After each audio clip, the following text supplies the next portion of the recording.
¿Por qué? Vamos a leerlo y así lo descubriremos. Jofre, un héroe sin espada. Hola amigos, me llamo Jofre. En mis tiempos, muchas personas sufrían a causa de sus enfermedades mentales. La gente los discriminaba. Yo sabía que era mucho mejor para ellos la integración. Un día, cuando me dirigía a la Catedral de Valencia, me crucé con unos hombres maltratando a un enfermo que suplicaba en el suelo. Fui en su ayuda y eché de allí a los violentos. Recogí al enfermo y lo llevé a mi casa. Aquel día, en el sermón de la catedral, relaté lo ocurrido y pedí a los fieles que me ayudaran a que aquello no volviera a suceder. Con el apoyo de la gente se construyó en Valencia el primer hospital para enfermos mentales.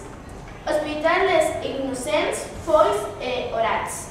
Hoy, después de 600 años, sigue vivo el mensaje de aquellos héroes silenciosos, como Jofre.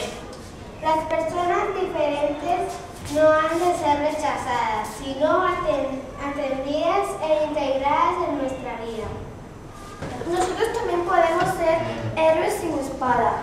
¿Cómo? Ayudando a los compañeros. Compartiendo mis juguetes. Compartiendo el almuerzo. Así se es solidario. También hay que ser solidarios con el planeta, ¿eh? ¿Cómo? Pues no gastando la luz, No gastando el agua. Reciclar. Reciclar el papel cuando ya no lo necesitemos. Pues en casa también podemos ser solidarios. ¿Cómo? pues por ejemplo, ayudando a nuestra abuela a fregar, Ayudándole a tender la cama.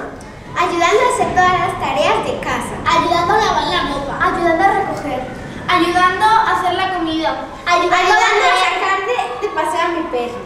Ayudar a trapear. y cuando están ocupados los mayores, cuidar a nuestro hermano pequeño o hermana. O sea, colaborando. O sea, colaborando